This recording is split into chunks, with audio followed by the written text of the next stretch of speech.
Selamat siang kakak-kakak semuanya. Bagaimana kabarnya hari ini? Semoga kita semuanya dalam keadaan sehat. Oke, pada kesempatan kali ini saya akan mensimulasikan cerita kita di bulan Agustus. Nah, cerita kita yang satu ini adalah cerita pertama, yaitu dengan judul Tuhan yang menyertai dan melindungi. Nah, ini merupakan cerita Alkitab, lanjutan dari cerita Yusuf di bulan Juli lalu. Dan kita akan lanjutkan di bulan Agustus ini. Nah, bagaimana ceritanya dan bagaimana alat peraganya, kita simak ceritanya bersama-sama. Selamat sore adik-adik semuanya. Bagaimana kabarnya hari ini? Semuanya sehat? Sehat. Semuanya ceria, datang ke rumah ceria? Iya, semuanya ceria. Mantap. Oke. Kakak mau nanya dong. Kalian masih ada yang ingat tidak dengan cerita Yusuf yang kakak bawakan di bulan lalu? Ada yang masih ingat? Wah, hebat, kalian masih ingat. Berarti kalian ingat dengan cerita yang gak sampaikan ya di bulan lalu. Nah, di cerita itu bagaimana sih nasib si Yusuf adik-adik di akhir ceritanya? Iya, dia dibuang di sumur, kemudian akhirnya dia di penjara adik-adik. Wah, kasihan ya si Yusuf, dia di penjara adik-adik, padahal tidak bersalah, tetapi dia menerima hukuman itu adik-adik. Nah, gimana ya lanjutan ceritanya? Ada yang penasaran dengan nasib Yusuf setelah itu? Oke, kakak sambung ceritanya sore hari ini. Kita dengarkan bersama-sama. Nah, adik-adik, seperti yang kita dengar, kita lihat di bulan lalu cerita Yusuf itu, dia pada akhirnya dipenjarakan adik-adik. Karena dia sudah dituduh berbuat tidak sopan kepada istri majikannya. Akhirnya dia ditangkap dan masukkan ke dalam penjara. Si Yusuf menerima hukuman itu adik-adik dengan lapang dada, meskipun dia tahu dia tidak salah adik-adik. Tetapi meskipun dia harus dipenjara, dia tahu dia sudah berhasil melindungi dirinya dan menjaga dirinya. Bahkan dia menolak perbuatan dosa, meskipun dia harus menanggung hukuman. Nah, tetapi adik-adik, meskipun si Yusuf pada akhirnya dipenjara, kalian mau tahu? Selama di penjara, Tuhan tetap menyertai dan melindungi Yusuf. Wah, bagaimana kak? Iya, Yusuf ini kan pemuda yang taat dan takut akan Tuhan. Dia bekerja dengan penuh tanggung jawab dan dia juga jujur adik-adik. Kalian tahu, selama di penjara, dia mendapat kepercayaan dari kepala penjara loh. Nah, dia diberi kepercayaan oleh kepala penjara untuk mengurus tahanan-tahanan yang lain dan mengurus beberapa pekerjaan di penjara. Wah, hebat kan? Bahkan sudah di penjara pun Yusuf masih mendapat dapat penghargaan dan mendapat tanggung jawab kepercayaan dari kepala penjara di situ, karena dia memang orangnya karakternya bagus adik-adik. Nah, suatu hari ya di penjara itu kedatangan juru minuman dan juru roti. Nah, mereka diberi hukuman karena mereka telah berbuat kesalahan adik-adik, sehingga mereka pun dipenjarakan dan dimasukkan ke dalam penjara yang sama dengan Yusuf. Kak, juru minuman dan juru roti itu apa sih? Nah, jadi juru minuman itu adalah orang yang bertugas dan bertanggung jawab untuk menyajikan minuman bagi raja adik-adik. Bahkan dia juga harus bertanggung jawab untuk menjaga keamanan dari minuman raja itu. Begitu juga dengan juru roti. Juru roti adalah orang yang bertugas dan bertanggung jawab untuk menyajikan makanan-makanan untuk raja. Bahkan harus bertanggung jawab untuk memastikan bahwa makanan itu aman. Karena kan makanan untuk raja tuh. Nah, juru minuman dan juru roti ini dipenjarakan adik-adik dan mereka satu ruangan dengan si Yusuf. Suatu malam, juru minuman dan juru roti ini mendapat mimpi. Mereka keesokan harinya sampai gelisah dan murung adik-adik karena mereka tidak bisa mengartikan mimpi mereka dan mereka tidak paham dengan apa arti mimpinya itu. Kemudian Yusuf pun bertanya, mengapakah wajah kalian gelisah dan murung seperti itu? Apa yang terjadi? Kata si Yusuf. Lalu juru minuman dan juru roti menjawab, bagaimana kami tidak gelisah? Kami tadi malam mendapat mimpi, sedangkan kami tidak dapat mengartikan mimpi itu. Kata si juru minuman dan juru roti. Yusuf pun berkata begini adik-adik. Bukankah Tuhan yang dapat mengartikan mimpi? Coba ceritakan mimpi kalian kepadaku. Kata si Yusuf. Lalu si juru minuman menceritakan mimpinya adik-adik. Wah, kalian mau tahu arti mimpinya? Kalian mau tahu isi mimpinya kayak gimana? Jadi si juru minuman pun menceritakan mimpinya. Dia bilang seperti ini. Semalam aku bermimpi ada sebuah pohon anggur yang baru bertunas. Ada 3 carangnya. Buah-buahnya keluar dan bunga-bunganya lebat. Dan buah-buahnya itu banyak sampai ke tandanya dan buahnya matang semua. Kemudian di tanganku ada cawan Raja Fir'aun. Kemudian aku pun memeras buah anggur itu dan memasukkannya ke dalam cawanku, dan akhirnya aku pun mengantarkan cawan itu yang berisi anggur kepada Raja Fir'aun, kata si juru minuman. Wah, akhirnya adik-adik dengan hikmat dari Tuhan, Yusuf pun mengartikan mimpi itu. Dia berkata seperti ini, jadi mimpimu itu begini, dalam waktu 3 hari, engkau akan dibebaskan dan engkau akan dikembalikan ke jabatanmu. Dan engkau akan bisa kembali menyajikan minuman anggur, bahkan mengantarkannya kepada Raja Fir'aun, kata si Yusuf. Yusuf ngomong lagi, kiranya setelah ini kalau engkau bebas, engkau bisa menolongku. Engkau tolong katakan kepada Raja Fir'aun bahwa aku tidak bersalah dan supaya dia membebaskan aku, kata si Yusuf. Nah, setelah mendengar si Yusuf menerjemahkan mimpi si juru minuman ini, adik-adik, si juru roti juga menjelaskan mimpinya. Aku juga bermimpi tadi malam. Di atas kepalaku ada 3 keranjang yang berisi makanan dari juru roti untuk raja. Tetapi setelah itu, burung-burung datang memakan roti-roti itu di atas kepalaku, kata si juru roti. Akhirnya, dengan hikmat daripada Tuhan, si Yusuf menceritakan lagi arti mimpi itu. Baiklah, 3 keranjang artinya 3 hari. Dalam waktu 3 hari, sang raja akan memberimu hukuman, kata si Yusuf, adik-adik. Nah, demikianlah si Yusuf dengan hikmat daripada Tuhan, dia mengartikan mimpi dari juru minuman dan juru roti, adik-adik. Apakah mimpi itu benar-benar terjadi? Apakah apa yang diterjemahkan oleh Yusuf benar-benar terjadi? Ternyata iya, adik-adik. Dalam waktu 3 hari, nah kalian lihat, dalam waktu 3 hari si juru minuman akhirnya dibebaskan dan dia dikembalikan ke jabatannya, adik-adik. Bahkan dia bisa kembali bekerja lagi melayani Raja Fir'aun. Demikian juga dengan juru roti. Apa yang dikatakan oleh Yusuf juga terjadi. Si juru roti mendapat hukuman daripada raja.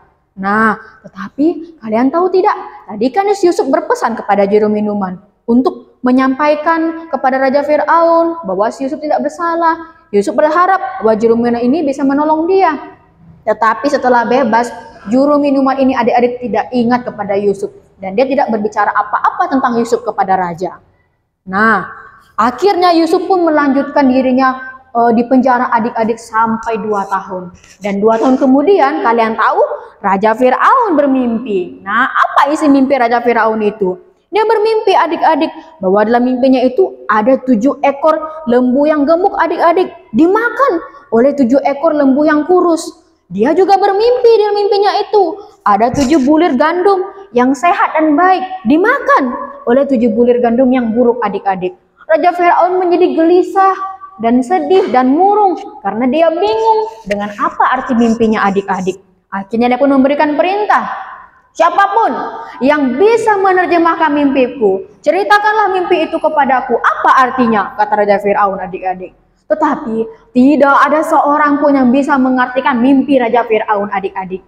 Hingga akhirnya kalian ingat sama juru minuman? Iya, juru minuman ini adalah yang pernah diterjemahkan mimpinya sama si Yusuf. Dia pun ngomong gini kepada Raja Fir'aun, maafkan aku yang mulia raja, aku ingin menyampaikan sesuatu kepadamu. Sebenarnya pada saat engkau memberikan aku hukuman pada waktu aku di penjara bersama dengan juru roti, aku juga pernah mendapatkan mimpi. Juru roti juga bermimpi. Kemudian ada seorang pelayan yang dipenjarakan bernama Yusuf. Dia mengartikan mimpi kami, raja. Dan ternyata mimpi itu benar-benar terjadi, raja, kata si juru minuman ini. Wah, Raja Fir'aun pun berkata kepada juru minumannya, wah, baiklah, kalau begitu cepat, bawa pemuda itu kemari, bawa dia di hadapanku, kata Raja Fir'aun. Akhirnya, adik-adik, si Yusuf pun dipanggil untuk menghadap raja. Raja pun berkata, aku telah bermimpi bahwa aku melihat ada 7 ekor lembu yang gemuk dimakan oleh 7 ekor lembu yang kurus. Kemudian aku juga bermimpi ada 7 bulir gandum yang sehat dan berisi dimakan oleh 7 bulir gandum yang buruk. Aku bingung akan mimpiku apa, dan tidak ada seorang pun selama ini yang bisa mengartikannya. Ku dengar engkau bisa menerjemahkan mimpi, kata Raja Fir'aun. Lalu Yusuf berkata seperti ini, adik-adik, ya raja, bukan aku yang menerjemahkan mimpi itu, tetapi Tuhan yang telah menunjukkan artinya. Jadi arti mimpimu itu sama, ya raja. 7 ekor lembu yang gemuk sama dengan 7 bulir gandum yang berisi. Itu artinya 7 tahun. 7 ekor lembu yang kurus sama dengan 7 bulir gandum yang buruk. Itu artinya 7 tahun. Tuhan telah menunjukkan maksud rencananya kepadamu lewat mimpi ini ya Raja. Nanti akan datang 7 tahun kelimpahan di tanah Mesir.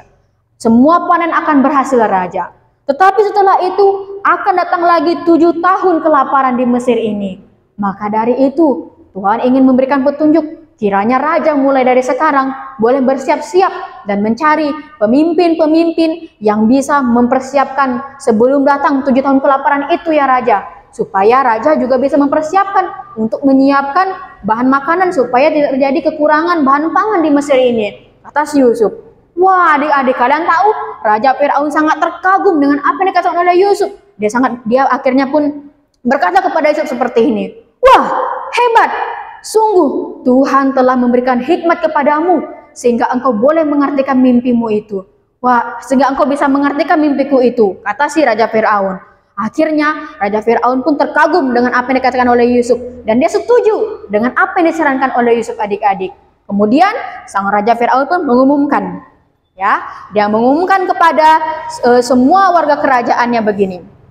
Karena Yusuf telah dengan bijaksana, dengan hikmat daripada Tuhan boleh mengartikan arti mimpiku itu, maka dengan ini aku mengangkat dia sebagai penguasa atas seluruh tanah Mesir.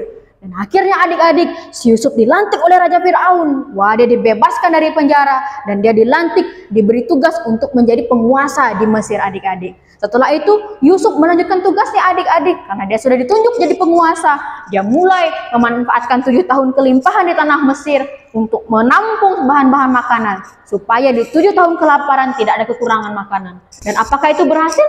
Berhasil adik-adik. Saat datang 7 tahun kelaparan, tanah Mesir tidak kekurangan bahan makanan adik-adik. Yusuf mengerjakan semuanya dengan penuh tanggung jawab dan dengan baik adik-adik. Nah, awalnya Yusuf ini dipenjara, dia dituduh berbuat salah adik-adik. Tetapi lihat, Tuhan menyertai dia bahkan saat dia dipenjara. Tuhan kasih dia hikmat dan akhirnya lewat perantaraan Yusuf, Tuhan boleh menyampaikan arti mimpi itu lewat Yusuf kepada Raja Firaun adik-adik. Hingga akhirnya Yusuf pun berhasil, dia tidak lagi dipenjara, dia dibebaskan adik-adik. Wah, beri tepuk tangan untuk cerita kita. Nah, dari cerita ini adik-adik kita mau belajar ya. Meskipun awalnya si Yusuf ini dipenjara, tetapi dia adalah seorang pemuda yang takut akan Tuhan, yang taat kepada Tuhan. Bahkan di cerita bulan lalu dia berani menolak perbuatan dosa. Kalian tahu, Tuhan itu akan selalu menyertai dan melindungi kita semua. Terlebih lagi untuk anak-anak yang mau taat dan mau dengar-dengar kepada perintahnya. Nah, adik-adik selama ini mau taat atau tidak? Taat berdoa tidak? Taat belajar tidak? Taat kepada orang tua tidak? Nah, kita juga harus ambil keputusan, harus berani untuk taat, harus berani untuk jujur dan dengar-dengaran kepada perintah Tuhan. Misalnya adik-adik diberi tugas oleh orang tua, adik-adik kerjakan dengan penuh tanggung jawab. Misalnya adik-adik mengerjakan ulangan di sekolah, adik-adik kerjakan dengan penuh kejujuran adik-adik. Yang penting kita sudah berusaha dan mengerjakan ulangan kita dengan sebaik mungkin adik-adik. Kita udah berusaha untuk jujur, kita udah taat untuk tidak menyontek. Nah, bagaimana dengan hasilnya? Hasilnya kita serahkan kepada Tuhan. Karena Tuhan pasti akan mengambil alih dan memberikan yang terbaik untuk hasil yang sudah adik-adik kerjakan. Nah, kalian juga tahu bahwa kita juga harus menjadi anak yang sabar adik-adik. Yusuf sangat sabar menunggu meskipun dia menjalani hukuman itu tadi kan. Dia menjalani hukuman, tetapi dia percaya Tuhan akan menyertai dia adik-adik. Dan lihat, karena kesabarannya, karena ketaatannya, Tuhan menyertai dia adik-adik. Bahkan akhirnya Yusuf nggak jadi seorang budak yang di penjara. Dia justru menjadi pemimpin dan penguasa di Mesir itu. Semuanya karena apa? Karena Tuhan menyertai dan melindungi kita selalu. Nah, hari ini kita belajar, kita mau percaya bahwa Tuhan pasti akan menyertai dan melindungi kita kemanapun kita pergi, selagi kita mau taat dan dengar-dengar kepada Tuhan. Beri tepuk tangan untuk cerita kita sore hari ini. Sampai jumpa.